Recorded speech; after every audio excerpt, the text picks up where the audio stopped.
Alright guys, super late intro here. It is super dark outside, and I had gotten to my garage super late today because I fell asleep yesterday coming home from track, and then I didn't edit my video. So I edited this morning, rendered, cleaned the garage a tad bit, and then I decided, you know what, I'm gonna come here. Daniel won't be able to touch it for the whole week because he works and he lives pretty damn far. You know what I mean? So I took my time to come out here, switched out the map sensor, which was the cause of the car not turning on probably several videos ago.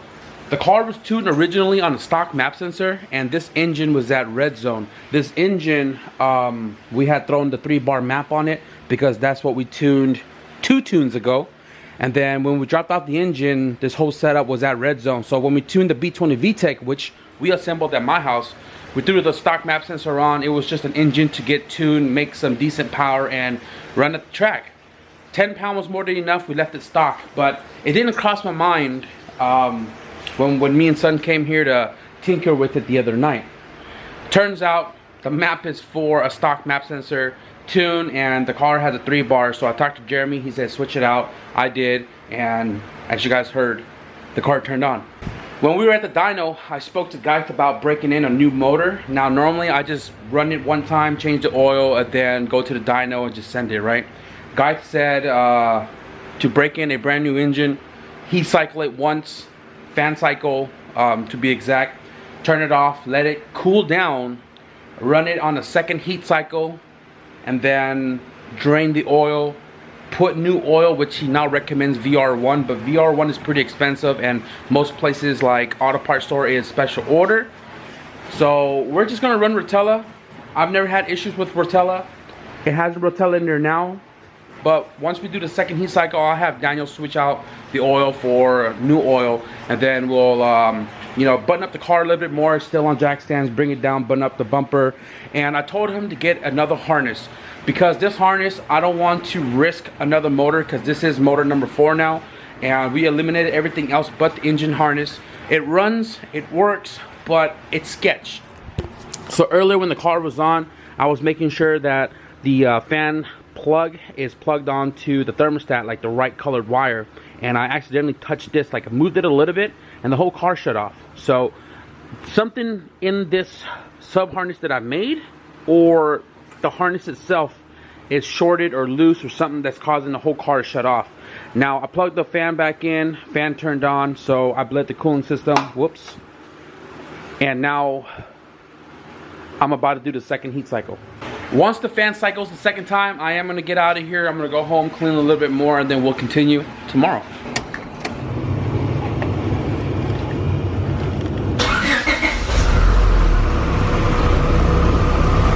Whoops.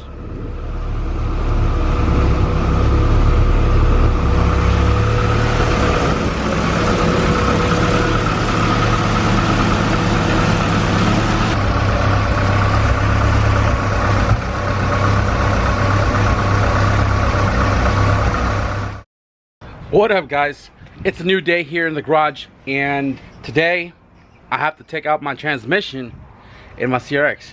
Now if you guys watched last week's race video, I lost 5th gear going to the track after the dyno session, and pretty much raced it all day with bits and pieces of 5th gear jumping around in the tranny. I'm gonna pull the transmission today because I gotta get this car ready for IBOC, which is 4 days away, and I leave Saturday early in the morning. I wanna make sure this car you know, can take me there and back without a problem. But if I cannot fix the transmission, I'm gonna have to throw in the front wheel drive tranny. I have my cousin's ITR LSD over there. Just gotta disconnect the drive shaft, bring a pair of slicks, and just race it front wheel drive and show meet and greet with everybody while we're out there.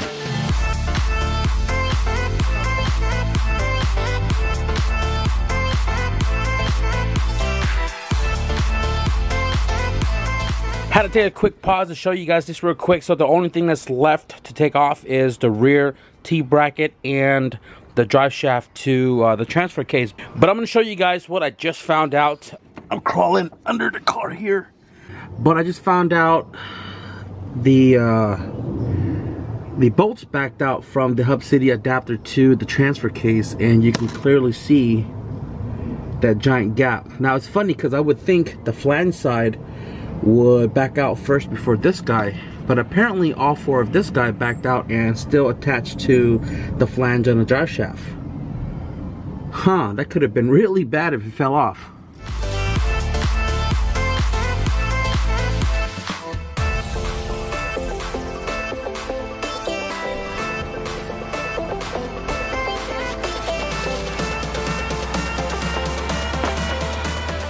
Man, this mug is super heavy. So now what I'm gonna do is I'm gonna clean up, right? Obviously I don't have parts to fix the tranny, and I don't have another 4-wheel drive tranny. So I'm gonna clean up, close the hood. I don't have anything to do with this car until we have a tranny ready to go back in. And I got a buddy dropping off a transmission right now to change out reverse gear, I believe. And if I have time today, I'll tear apart the transmission.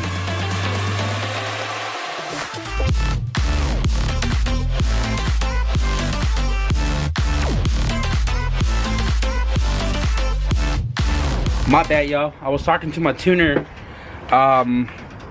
about him starting a YouTube channel. Jeremy, I think he should. Yeah, but the transmission should be ready to pop on out of here, and I'm kind of curious to see what I'm gonna find inside this transmission. Here we go. Hey. 5th gear does not look bad at all. So what it looks like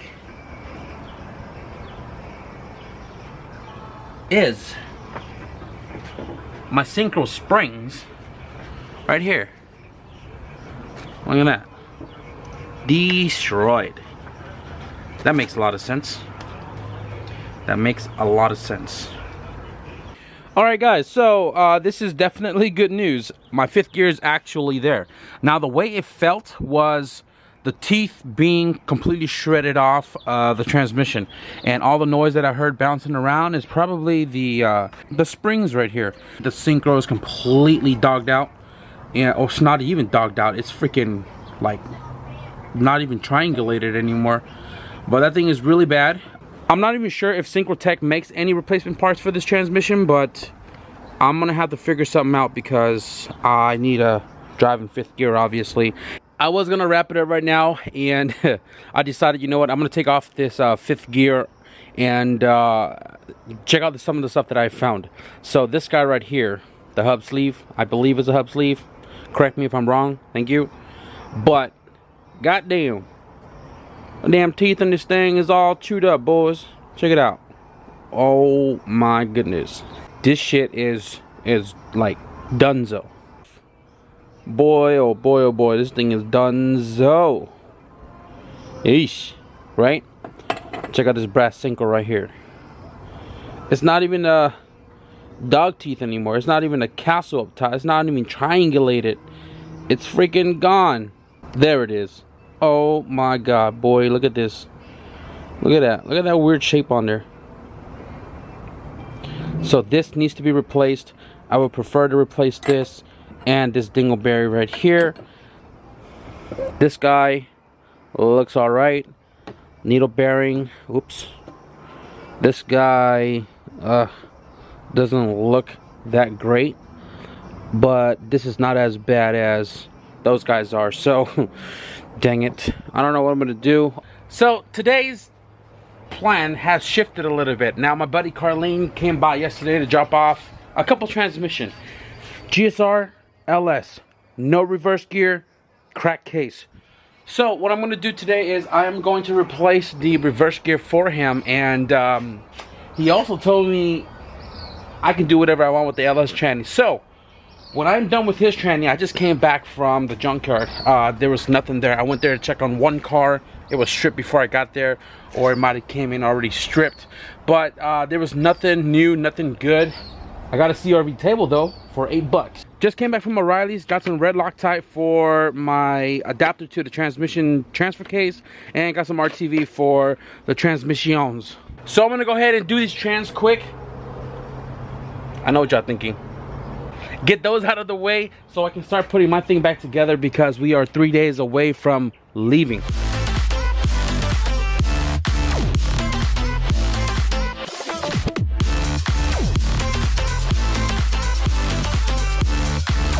Got both the transmission taken apart a little while ago, and before I did anything, I counted the teeth on the third gear to make sure I knew what transmission was what. This one right here is an LS, and this one right here is a GSR. Now the LS and GSR first gear are the same. I believe second as well too. Then the third is what's different. Third gear for the GSR is scribbled off, so you can't even see that. But this is the GSR. I asked Carlene what was wrong with it because I inspected it. Everything seems to be good, other than reverse gear being, you know, your typical smushed up, especially for racers. So I just came back from the PO box real quick. I had to go to the bank and figure I'd stop by, and I got this package from Cubic, and I can't make out what it says right here, but it says use tool. I'm gonna assume that says cologne, but I'm really bad with pronunciation. Sausages, 5 sausages. I cannot read this at all. All I can see is drink and stick. So there's 10 of those, whatever that is. I'm sorry if I can't pronounce your name. Hoji, Joji, Hoji. I'm sorry, but thank you for this. We're gonna open it right now. I'm really curious to see what's in here, because it does have a Jegs box, but obviously it's not described anything that would come from Jegs, and it's heavy on one side. All right. Whoa. Okay. Whoa. Oh shit. Oh shit. Is that what I don't know what that says right here, but damn guys, we got a lot of treats here. We got an envelope. I'll open that in just a second here. Actually, you know what? Let's open this first. Wow. Yo, this is freaking awesome. Let's read this quickly together, guys. There's a lot in this package that I'm really eager to see here. But it says, "Dear Young Static, I love your videos. I have a Honda Civic CX hatchback, year 2000. In the bottom of the package is a seal puller tool. I used it once and I hope I'll never have to use it again. I swapped an EX-SI transmission into my car. The car cologne is from China." Oh, that's what it is. Car cologne. "Though I'm from Japan, people have those in their cars in Japan. It's more expensive from China. The USB stick has MP3 music for your car stereo." Right here. "The sausages are from US. We sell bags of those every day in Canada, but it's not kosher. Kosher. It's not a cardinal sin, because together in Japan, it's the opposite of selling. I'm more comfortable being regular. Yes, we see our own hard times, but it can't be true. It's too good to be true." We're like, that's good? "Well, you have all these snacks in the US already, but I heard that you don't have ketchup flavored chips or Mars candy bars." I've seen Mars candy bars, but not an often thing that I see. "Kosher items often don't have proper labeling required by law. It's always great to visit the US anytime, but it's getting strict at the border. Yours truly, Joji, George, Aikida." I'm sorry if I pronounced that wrong, but brother, I truly appreciate this. This right here is a picture of George. Brother, thank you very much for all of this in the package. I see a lot of items in here that I am truly going to enjoy. Thank you very much for this unexpected package. Here we got a whole bunch of snacks. Oh my God. We got some Wonder Bar. A whole bunch of Mars I seen right here. Mars. Some Laffy Taffy. Shake that Laffy Taffy. More Laffy Taffies. Oh yeah. Oh my goodness. What we got? Arrows. Smirk. Snicker. Hazelnut Snickers. We got some of these. Some of ketchup. There's really ketchup Lay's. I gotta try that. What is this? Cheetos, white cheddar. Wow, there's some stuff that I've never seen before. Some more of these. Some more of these. Guys, thank you for taking notice on the stuff that I drink. Now, I know it's unhealthy for me, but, you know what I mean? I love Rockstar. That's all there is to it. Brazil. Yo, this is sick. I'm probably have to put this on my cat Mittens, bro. My cat's gonna have to go box and teach these other cats some lessons. Thank you for these. Some more Mars. And here, I'm gonna assume this is the cologne. Yes, air freshener for car. Let's see. Oh man, this thing looks fancy. Oh wow. I mean, it's configured like a cologne. Oh, it smells really good. Like, I wish you guys can smell that. Wow, thank you for this. Very much.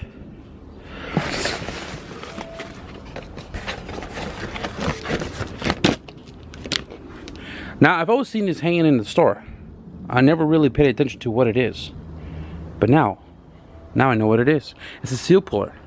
Wow. So, George, thank you for all of this. I truly appreciate it very much. And even a photo of you to let me know who you are. I really, truly appreciate everything you sent me here. Y'all love is real. I truly cannot thank you guys enough. I want to thank each and every one of you guys who has supported me throughout the years, or even as of late. To everybody who took the time to send out letters, messages, parts, products, whatever. Everybody that's named up right here on my toolbox. And to everybody that has sent me even just pure letters throughout the years. Just know that you guys are truly amazing. I'm probably going to put together a Built to Drive care package, and we're going to give that away to one of you lucky winners once again. I try to give back to the community whichever way I can, and just kind of give back to y'all for showing me the mad love and support throughout the years.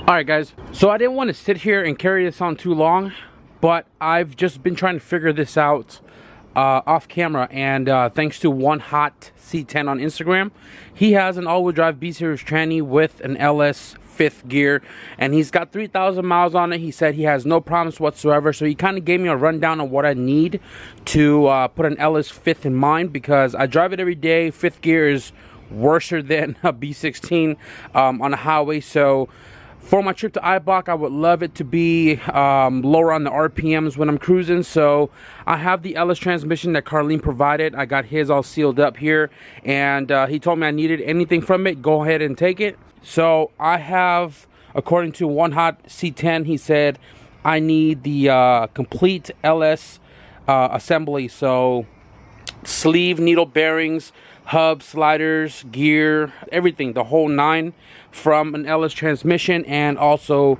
the matching main shaft gear, which is, now I am confused, it's this guy right here. This one on the main shaft goes on pretty simple, right? And then bearing goes on, second bearing, washer, nut, torque to spec. This one right here needs a little bit of mod, but nothing towards the gear stack. It's more towards the shift fork, because the shift fork for the CRV is a little smaller than the B series. As you can see right here, it goes on no problems, but over here the LS is a lot bigger. So what One Hot C10 did on his was he slid it, I don't know, somewhere here on both ends, and then he pulled it out, right, to widen it, and then he welded it shut. And then obviously you got to grind it down so you don't have any type of bindage, and you know, pretty much bend it until it fits the collar, and then everything should go back in accordingly. So this is my 5th gear, and the reason why I'm not using my original CRV 5th gear is because this guy right here is also beat up pretty bad. And then 5th gear itself with the synchro is beaten up pretty damn bad. So I'm just going to swap it all together, just because I want an LS 5th gear anyways, especially for long travels, especially for this weekend, because IBOC is about 380 miles from me. So I'm going to go ahead and get this all fitted into place. I must advise you, if you're doing this to your CRV transmission, be sure to take your sweet time doing this. So I didn't use my grinder to cut because it is a thick disc, so I used my dad's Dremel, and I cut it about halfway at about where the center section starts to curve, right here and right here. And then what I did was I took this and put it on my vise on the fork where right before it's cut, and I just pretty much pried it backward a little at a time on both ends, taking turns, and you know, doing it until it fits on the hub sleeve here. I'm gonna put this on my welding table, make sure it's nice and straight, might even clamp it down and then weld it so it doesn't heat warp, and then we'll put this all back together. And I'm crossing fingers this is gonna work out.